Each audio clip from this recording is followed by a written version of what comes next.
Welcome to Hardback Life. It's time for stories, sass, and strong opinions. Let's turn the page. I'm Cassie. And I'm Becca. All right, so not today, that feels wrong saying because it's late at night and we're recording. This is our little chit chat. Fun fact, this is the third time we've recorded today. And we had an hour and a half long book club in between. It's been a long day doing it for the content. So for this episode, we are going to dive into the book called First Lie Wins by Ashley Elston. This was, fun fact, actually our first book club book. So it feels right that we do an episode on it. It is a psychological thriller with some domestic suspense.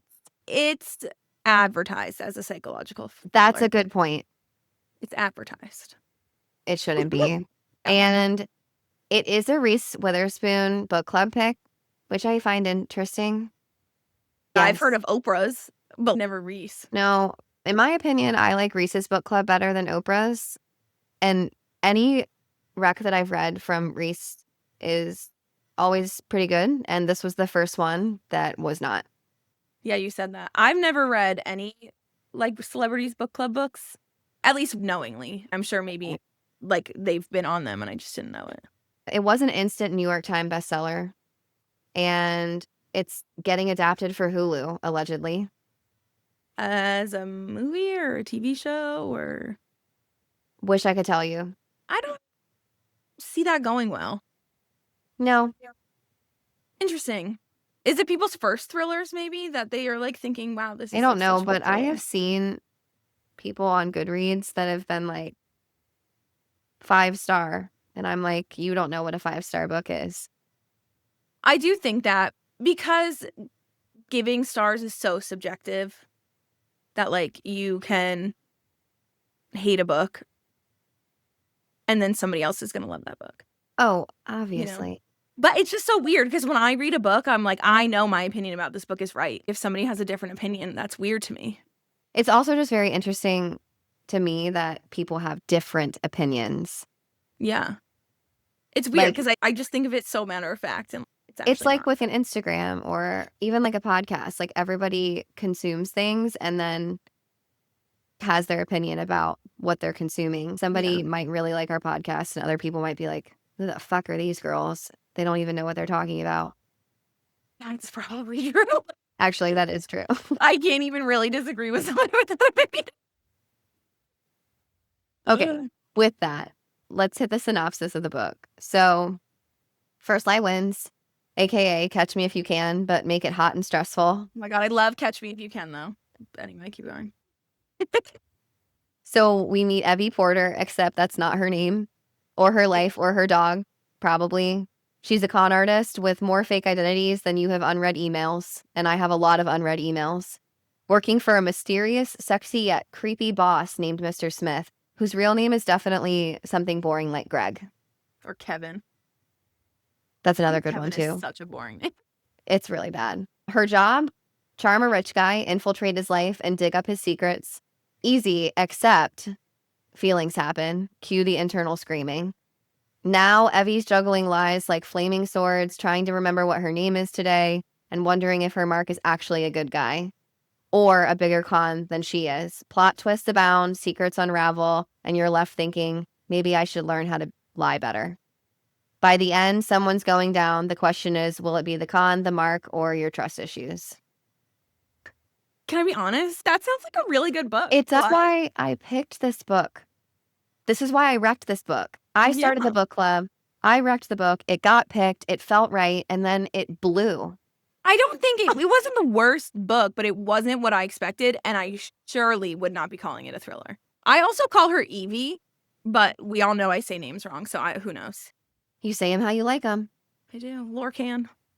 No. Oh my God. That's getting cut out of this. That's absolutely getting cut out. It's been a hot minute since we read this book, so I don't remember a lot of the nitty gritty details. Can we root for a con artist? Yeah. I think so. I like the villains a lot of times. I found myself rooting for like serial killers and thrillers and horror books. For an example, maybe I shouldn't even say this. I guess I root for them in the way that like I hope they stop and turn their lives around and stop murdering, but I don't root for good things to happen to you either. I would agree with that. Like you, I wasn't really rooting for Joe. Like, I was rooting that he would stop murdering people, but I really didn't wish him well. He was a sadistic fuck, and I loved every Yeah. second of it. Oh, yeah, me too. It's hard to really passionately talk about this book because We weren't really passionate about no. I think what I want to get across on this episode is if you're listening, don't trust this pick. Okay, so here's the thing with this is like, no matter what I think about a book, you still wrote a book. So good for you. As much as I want to say I didn't like it, you still wrote a book. It's still a New York Times bestseller. So, like, good for you. Somebody liked your content. Yeah, a lot of people apparently. Maybe if it were marketed differently, went in with it like expecting silent patient material. Yeah, I went into it really wanting thriller vibes and didn't give thriller vibes. It would be more And like a crime book, if you even want to call it that. I would just call it fiction, to be honest. yeah, I wanted like murder and plotting. And what's I think frustrating about that is this book had the potential for that. It did. There were a lot of different ways this book could have gone. It didn't go the way I wanted it to. And like the twists weren't even, they weren't didn't. like, oh my God, knock me off my seat. I'm pretty sure I knew the end before the end. I think you actually, yeah, as per usual, you predicted it. Where it lost me was when this other girl shows up pretending to be Evie, but like really be Evie. Like her original story. That was Yeah. supposed to be a twist. But like And you if saw it. you're listening to this on Spotify or Apple Podcasts, I'm like doing the Air quotes. quotations in the air Yep, for twists. I read this book pretty fast, and that's what I think annoying is I was interested and I was reading it so quickly because I was ready for something to happen and nothing happened that like really blew me out of the water. And so that was agitating. I think for me, what worked was it was fast paced and there were short chapters. So I liked that. I didn't really enjoy the non-linear reveals. Oh my God. I forgot until you just said that because I Yep. blocked it out. I hated the back and forth. Hated it. Hated it. Oh my gosh. I literally just blocked that out until now because that's how much I hated it. Horrible. Combine that with the, in my opinion, cheap plot twists. Yeah, I'm out. I agree. But again, Ashley Elston, you still wrote a book. So still good for you. And I will continue to say that. Because I Yeah. don't like to completely shit on somebody's work because like I do. If you're going to put content out there, you have to be prepared that people are going to shit on it. that is fair. Not everybody's going to love your content. Let's take Akatar, for example. There are so many people that probably shit on that book. They're wrong. So we don't even need to really bring them into the conversation. You got so mad right there, and that was hysterical. Here's the thing. When I'm really passionate about a book, I can't understand why people don't like it. Like, I understand maybe not liking it to the extent I like it, but to just not like it at all is just crazy to me. People's brains are wired differently. People have different interests. Like, it's just Logically, I know that, but my emotional, passionate side does not want to once hear that. people, God. This is a good question. Can someone living a lie ever truly be in love? No. Explain yourself. I just think love, you have to be completely honest because even if your partner is completely honest in everything, they're still reacting to you as if you're the lies you're putting out. So they don't love you, they love the lying version of you. I agree. And therefore you can't truly love them because they can't truly love you. That's a really good point. You're putting out a certain energy, and so then Yeah. they're matching that. And so then because you're putting out inauthentic energy, they're not presenting as even themselves because they're They connecting with think they're somebody presenting that, what you want as like your lies. yeah, I don't think that you can be truly in love if you lie. It always kills me when I have conversations with people about how like they can't tell their spouse things. There is nothing in this world that I wouldn't tell my husband. Yeah, I find that odd because I want to tell him everything. Yes. Like And- one time when he turned 30, I threw him a surprise party with his mom and I had to lie to him, which hurt my heart. I had to lie to him when I was going with her to the mall to get decorations. I told him I was going with my mom to pick out an outfit for my sister's wedding and I felt so about it. Oh my God. There's never been like, even on days where I'm like, "I don't like you." Like, I straight up tell him that. I'm like, "I need a minute." Yeah. Just get out of my face. Yeah, like, I don't know, I just want him to know everything. I think it all comes back to authenticity. And Yeah, maybe that's why I hated this book so much because I value authenticity and yeah. nothing about this book was authentic. It wasn't. Even, like, when she was talking about herself or thinking back, I don't even know how you would say that. Was she thinking about the years gone by? Were we living that with her? I don't know, but I didn't even think that as herself, she was very authentic as a person. No, I don't think she even knew who she was I agree. I don't think because she she had so many identities over the years and had done this for so long. I don't think that she had any clue who she was. Yeah, and she went into it young because of her whole family life. This is not a spoiler. Her mom was very sick with cancer. It's a whole thing. Like, it's a big part of the book.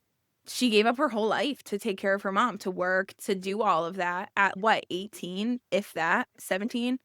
So I think she didn't even have time to figure out who she was before she then started taking on other people. To give credit where credit's due, I did like the writing style. Yeah. So I did enjoy how it was written. I just didn't enjoy necessarily what was written, if that makes sense. Yeah. I think had a lot of potential to be a high stakes thriller. I agree. If somebody came to me, and I always think our friend Miranda said this once and it stuck with me. Somebody comes to me and they're like, I'm going to read this book. I'll be like, okay, I won't tell them not to, but I'll be like, it's not a thriller. So if you're looking for a thriller, that's not it. But I'm also not going to tell you not to read it. I gave it 3 Maybe hardbacks. 3. Yeah. Didn't hate it, didn't love it, read it, got through it. There was like one intense scene where I was like, oh, maybe, something's going to go here. And then it all just worked out perfectly, apparently. I'm gonna look up Goodreads reviews and Oh, we can read a interesting. few Goodreads reviews on this because I feel like that would be interesting to discuss.